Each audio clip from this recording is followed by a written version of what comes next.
mettre sur pied une... Dans un état de droit, il y a une justice indépendante.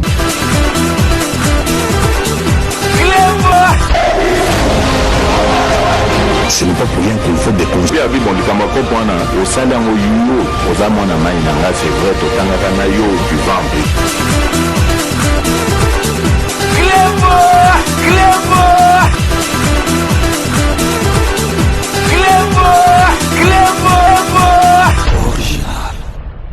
Salut et bienvenue sur Club Original. Merci de votre fidélité. 5 minutes avec César Ngadi. Tout le monde est d'accord et il en restera ainsi pendant très longtemps. 5 minutes à l'élo, tozali na sije moko, biso tozali awa, tolobaka bilobe late, toyaka koyebsa bino, ndenge mboka na biso ezali ko marché, parce que bato mususu, balandaka ba information na côté ya mabe, baye barate biso soki totiki boye internet eza na ba vitesse moko boye soki to rattraper te bato mususu ba kobunga nzela obi bato mususu baza na bamboka mususu batalaka kutu télévision na biso te bazwaka ba information na internet mais bato mususu musala na bango ezali kaka pona ko déformer information lelo tozali ko lakisa bino évolution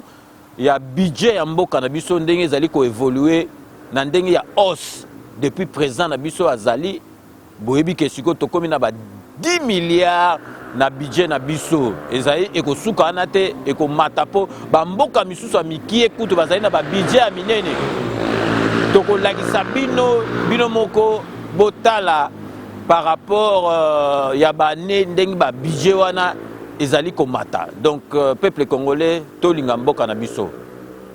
tolinga mboka na biso tozomona Léopard azali qualifié pour na ba barrage pour tokende coupe du monde mais ba congolais biso moko tozali kaka kolinga te ke congolais to leka o congolais to koleka ndenge nini be équipe etikali to kopol o bino bokansi kaka be équipe wana biso tozobanga bango ba banga biso te boule ni nango boza nango etikali des matchs aller retour pe boza pe boza danger pe ba lebino mais congolais alingi équipe na yekende mondial te tokende depuis 1974 biso to mona tozali na ba 12 ans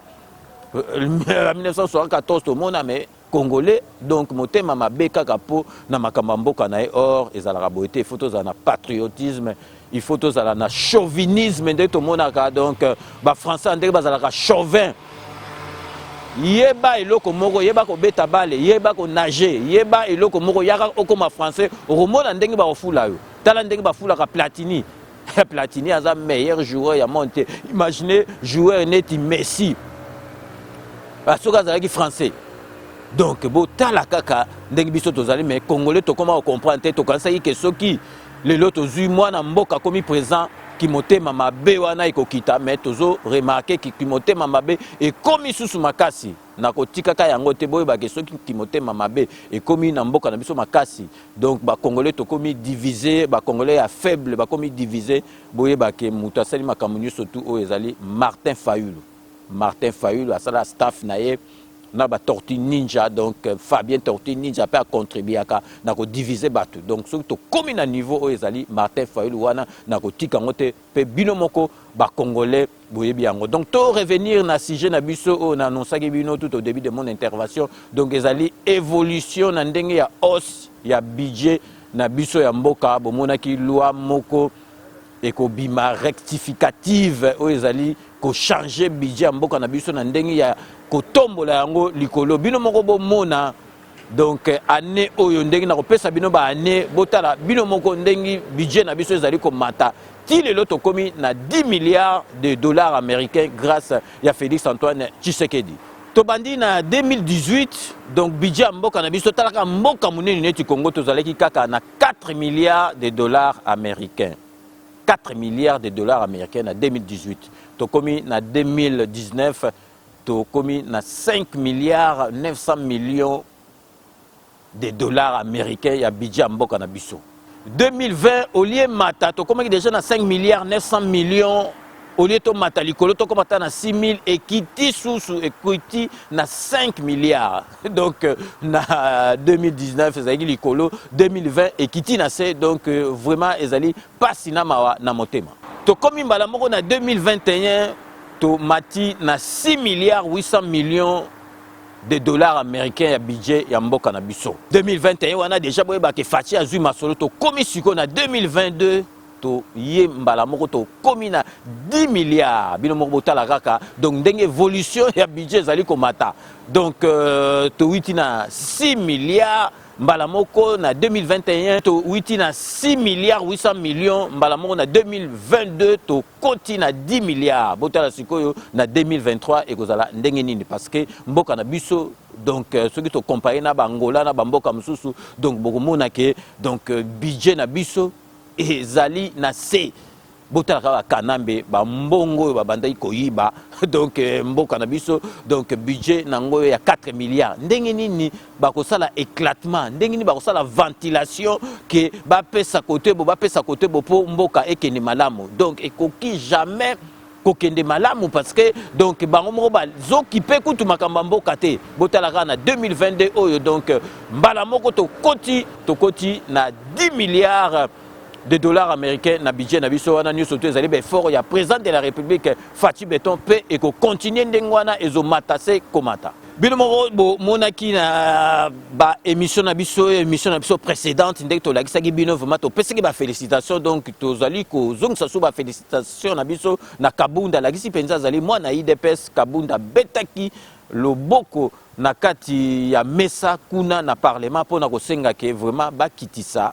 ba député mbongo bakitisa ba ministre mbongo bakitisa ba tout oyo bazwaka mbongo ebele bazwa mbongo wana ba affecté yango na masolo ya social na masolo ya ba militaire donc ezali idée moko vraiment oyo batu nyonso tout ba sepeli tozali kolakisa bino botala place Kanambe amema mboka na biso na niveau Kanambe amema mboka na biso tozali kotiela bino parce que mikolo vraiment tozali ko sepla makasi personnellement nazali ko sepla musala makasi Israël mutombo azali ko sala parce que liboso azalaki neti mais siko vraiment donc vraiment tozali ko féliciter botala akendaki kuna na est akendaki sur place na est botala bino moko mama oyo mwasi ya soldat mwasi ya militaire azali kolela epesa inga pasi na motema ya wana lingi na kabolango na bino botala azolela pasi ndenge bazali ko vivre ndenge ye mwasi ya militaire azali ko vivre na pasi akokaka kutu donc koliesa bana te boyoka bino moko explication apesi Israël mutombo na micro na bango ya bosolo na politique ezali vraiment pasi na mawa na motema ezosimba te parazo ya soki ata nano mbongo alibala ekobima wapi na basale yango ezosimba te kolia ya malonga te tozosufrir lokwa ngabo mobali na ngai tuzo na kati ya mosala aza diabétique naza oblige ifo nasefose na ntongo naluka ata bisika nasukola ata baninga bilamba nazwa nefisi ata badimi po tosiri tosungama na yango armée vraiment papa nazozolo kwa cet esprit oloba ata mpona biso sale soki mpe eze bien si tokoyeba mpe ata ndenge nini ya koteka ndenge nini ya koluka mpe lokwa ngai mobali na ngai azeli etina amati capitaine tiko sale ya 215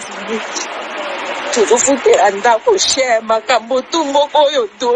dola makambo bicher tozokoka te tozose retrouve te pasi eleki vraiment kote ya salaire ration bapesa papa soki makaya bo bazopesa basoda na lebwe na ntongo ifo natongola soki mpe nabimisi mopepe wa okokoka te tozosufri mingi okomisela biso ata likambo oyo tosengi baede mosusu te si badeplace bango oyo bazia wa chaque mois bazwaka biloko bazose retrouve biso ka eza te eloko moko eza te lisungi ya malonga eza te papa tozosufrir na guvernema oyo siko mibali yango na biso bazokufa kobunda yango bazobunda bazosia tozokoka te tokosuka wapi na guvernema ya boye papa ndeloko nayaki nayebi yo sololaka na papa président alukela biso tosengi baede te baede komema biso na ntina suka te me abongisela biso salaire ya mibali na biso toyeba mpe kotangisa bana toyeba mpe ndengeni tokoki ata koluka ata mabele totongi. Donc bino mo bolandi vraiment congolais nyonso tu il faut sala e pasi talaka mboka na biso tala ba militaire ba soldat na biso musala basalaka Donc député kuna zo zo mbongo belé donc 10 milliards wana bazo affecté ceux qui 3% ya pamba na makambo ya armée ezalaka te yango wana il faut bakata ba député ba mbongo ndenge Kabunda lobaki na ba ministre mbongo nyoso tout elongwa la moitié ba salaire na bango et qui déplace ba militaire botala mama oyo vraiment na bana donc mobali na ye donc parce que ba patriote penza solo tokolo ba penza militaire. Parce que militaire azo kende boulot aibika ko daye akoyi ko zonga te mais azali ko kende ko bundela mboka na ba salaire moko donc il y a misère mais azali ko bundela mboka donc seul batu o ndenge président de la République aloba ta kene na est seul patriote o penza makasi to ko loba tilelo azaka patriote ezali vraiment ba militaire. Donc vraiment ezali makambo vraiment oyo tokoki ko sepela na yango te yango ne tozali ko beta sete bino moko bozali ko mona bato bazali ko comparer Kanambe wa zonga bo tala niveau oyo akomisaki mboka na biso.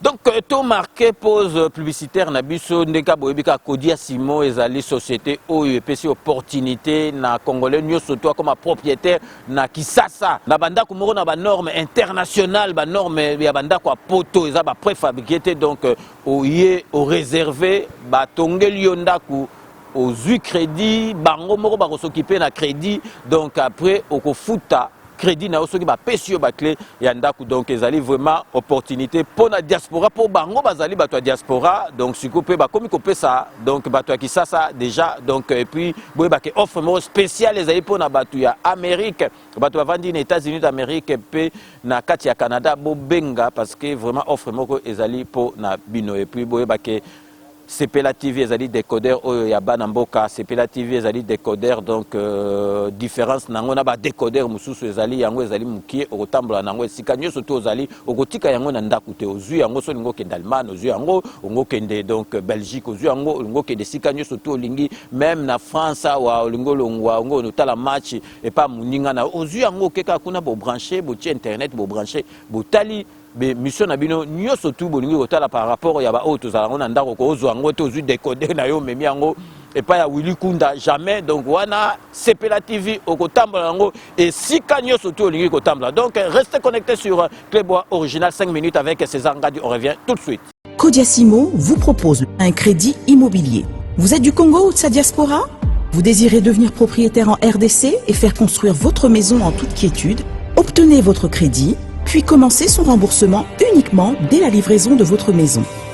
À la Cité Kimia, nos maisons seront toutes construites aux normes internationales.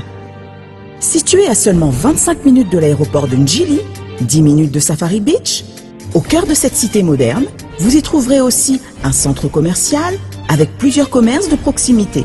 Nos bureaux sont situés au 173 avenue Mutombokachi, dans la commune de La Gombe, référence rond-point Forescom. Venez dès à présent réserver votre lot dans ce nouveau havre de paix à Maluku, ce nouvel Eldorado au Congo. Kodia Simon, la meilleure adresse pour construire la vôtre. Sepela TV et yena makambu ya sikali susu. O ba chaîne ya France eza na kati. Ba chaîne ya Congo eza na kati. Ba chaîne ya Londres eza na kati. O ngomona makambu ya politique ya sika. O parti AA eza na kati. O parti BB, o CFAIO, eza na kati ya Sepela TV. Bouquet comme ya muke boye, o tina poche voyager na ngokeno partout lingi. Na bouquet na Sepela TV. Sepela TV. Même ma biso n'engozo ma biso wana 4K, machine ma daka daka. Sepela TV. Bienvenue dans le monde de Sepela TV. Sepela TV est le décodeur qui vous permet de suivre les chaînes du Congo en direct de la diaspora. Tozongi na kati ya plateau na biso boyebi ke 5 minutes avec César Ngadi donc version à la musique ezalaka kaka na libanda tozali na porte d'Italie donc na boulevard Masséna où ezali quartier il y a des affaires Mikui donc des affaires Koussa, donc na mwasi na ye ma Françoise Itwa, toza na kati ya quartier na bango awa na porte d'Italie na boulevard Masséna. Donc vraiment to yeba eloko nini tolingi parce que tolinga ki changement sala na mboka na biso to lelaki mingi. Donc présent oyo azali alongwa tozwa mwana mboka. Soki tozwi mwana mboka vraiment tokoluka ba solution na biso nzambe ayokeli biso mawa mwana mboka ye topese maboko parce que azali magicien te azali na volonté biso pe faut totia maboko botala bino moko budget ndenge ya mboka ezali komata botala sérieux ya makamba mboka na biso ndenge ezali donc batu tout bapesi biso confiance FMI mukili mobimba epesi biso confiance diplomatie zongi ndenge ezalaki kala donc babandaki ko linga susu biso te mais bazongeli biso botala siko Union européenne et s'engager derrière Mboka Nabiso RDC pour une meilleure gouvernance économique. Union européenne et s'engager derrière RDC pour une meilleure, donc pour une meilleure gouvernance économique. Bah Monique est vraiment économiquement Mboka Nabiso est comme sérieux na makamunango botala Union européenne et yé awa na Mboka Nabiso donc bah s'engager derrière biso pour na kati ya gouvernance économique ya malamu pour bomona ke ezali makambo ko sakanate ezali ba résultat oyo ezali ko salema na mboka na biso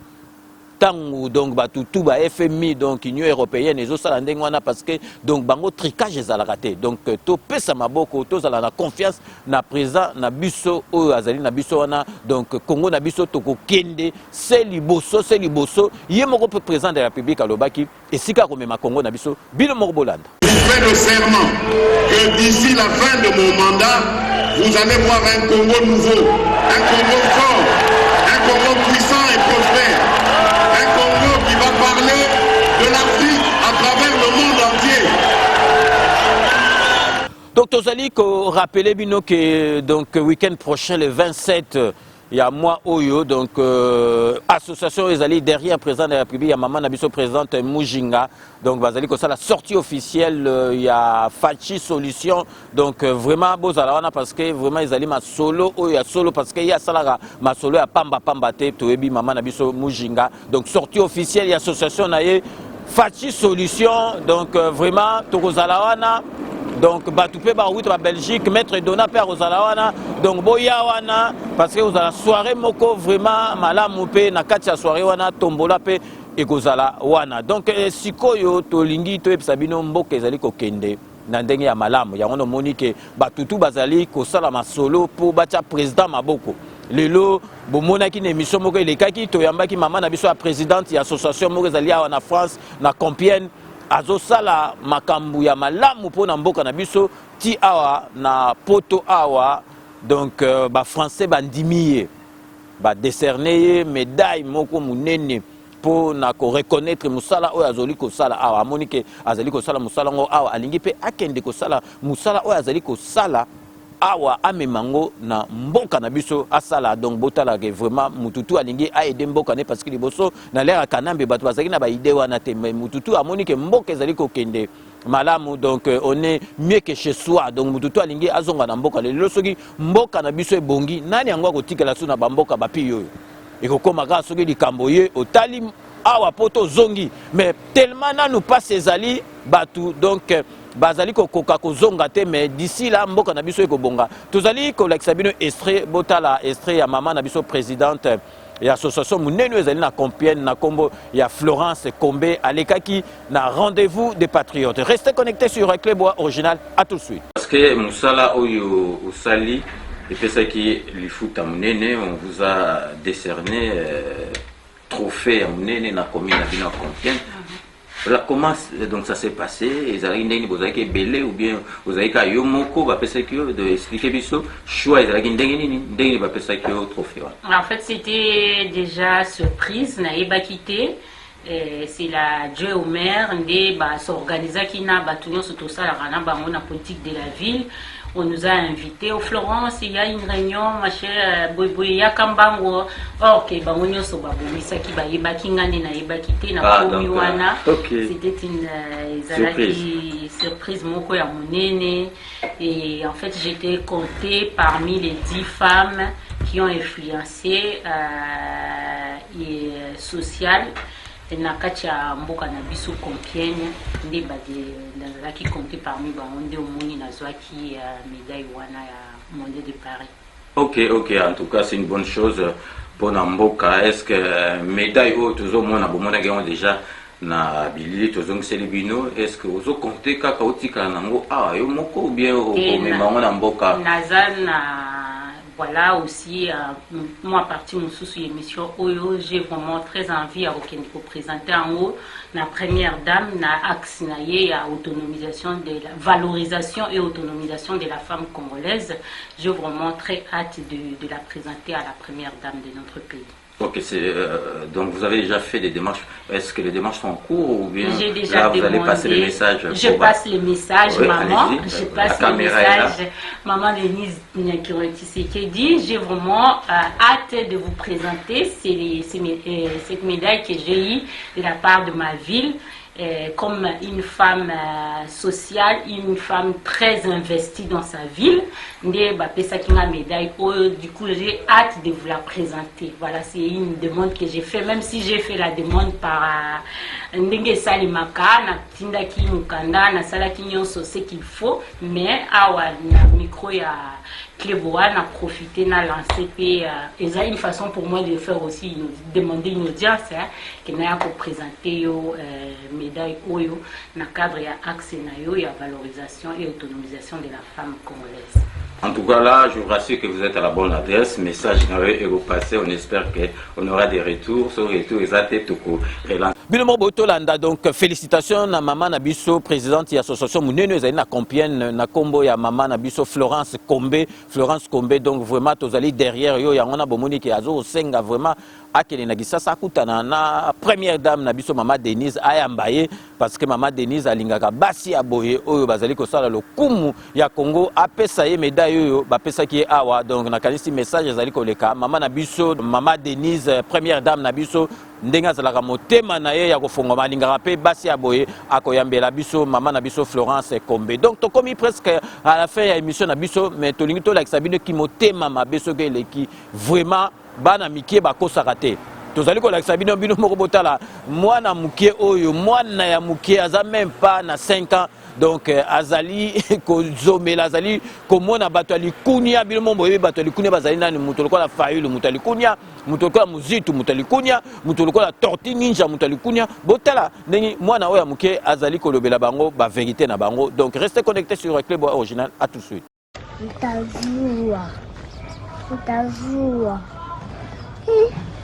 Mutazua yokutu mutazua yonde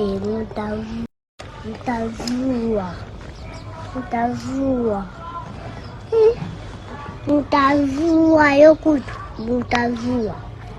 Donc binomo botolanda mwana muke alobaka vérité mwana muke akosaka te mwana muke alobaka vérité botala penza mwana muke ndenga zolobela bato motema likundu na répéter bato motema likundu balingi mboka na biso ke liboso te bozolobaka ba investisseur bazate zali Muzitu Fayulu Torti Ninja. Donc to komi na suka émission na biso to lakisa bino évolution ya budget na biso ndenge zali komata ti to koma na ba 30 milliards ya budget na biso parce que to koma kuna avec Fachi Beton ezali kutu jeté. Donc les lots to ngai to beta sete to ebisabino botika ko comparer l'incomparable. Donc mboka na biso ezali esika o ezalaki lisusu te bomoni. Donc batutu bakomi na confiance en mboka na biso congolais bakomi ko respecter ndenge babane ko respecter kala et on bomoni que FMI ekomi na biso Union européenne s'engager na biso derrière biso pona kocha maboko na masolo ya gouvernance économique ya mboka na biso ezali jeté. Donc bamindele balingaka confiance ezali masolo ekokende malamu. Donc to komi na suka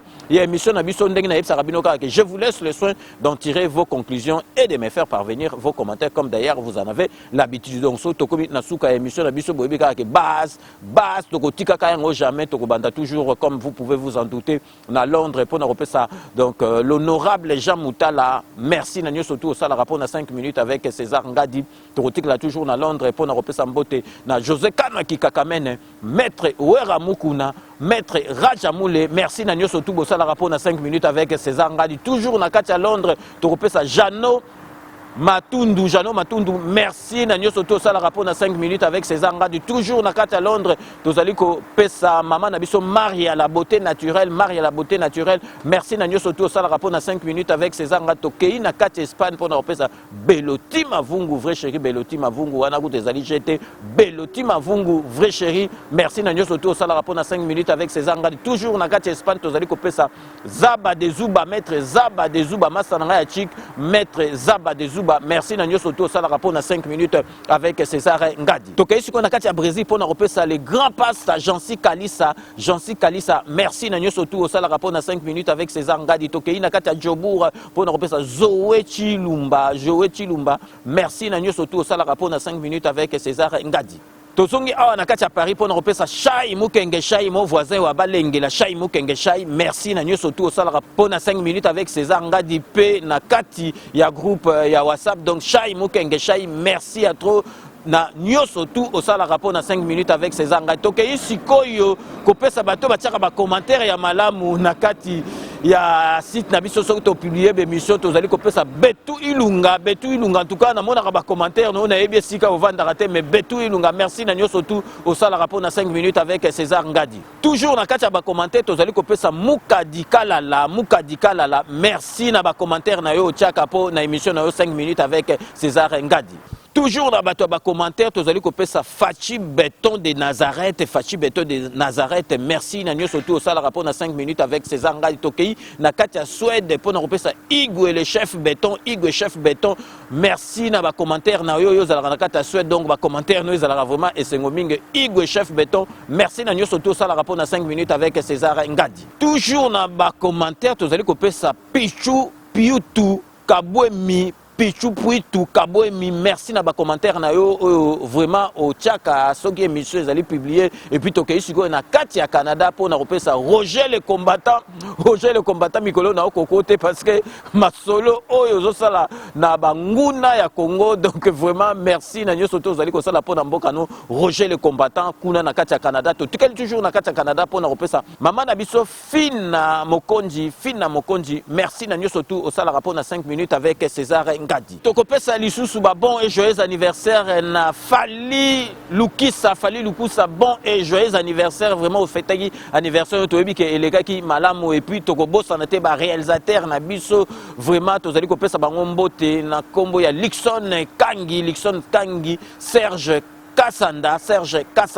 Togobo Sanate, ingénieur Nabiso à son Jacques Saké, merci Nanyo surtout au sale rapport na 5 minutes avec César Ngadi. Toujours na Katia Paris, Tozali Kopesa, les grands producteurs Willy Sionga, merci Nanyo surtout au sale rapport na 5 minutes avec César Ngadi. Togosugisa na Dokotolo Nabiso. Jean-Paul Djamba, merci Nanyo surtout au Salarapo na 5 minutes avec César Ngadi. Donc nous sommes arrivés à la fin de ces 5 minutes avec César Ngadi. Merci de l'avoir suivi. Cette émission a été réalisée par Willy Kunda. Nous allons nous retrouver avec grand plaisir dans 24 heures pour un nouveau numéro. D'ici là, portez-vous bien et à très bientôt. N'oubliez pas, tout le monde est d'accord et il en restera ainsi pendant très très longtemps. Bobo Sanate, Kanambe, Arozwa, Masolo, Nambuchu, Penadikos.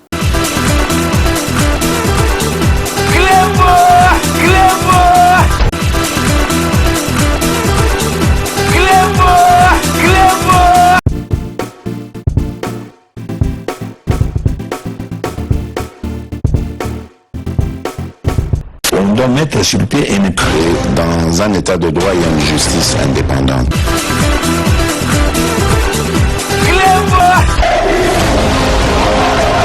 Ce n'est pas pour rien qu'il faut des conseils. Abi bon likamako pona au salango yuyo ozamona mai nanga c'est vrai totanga kana yo du vent.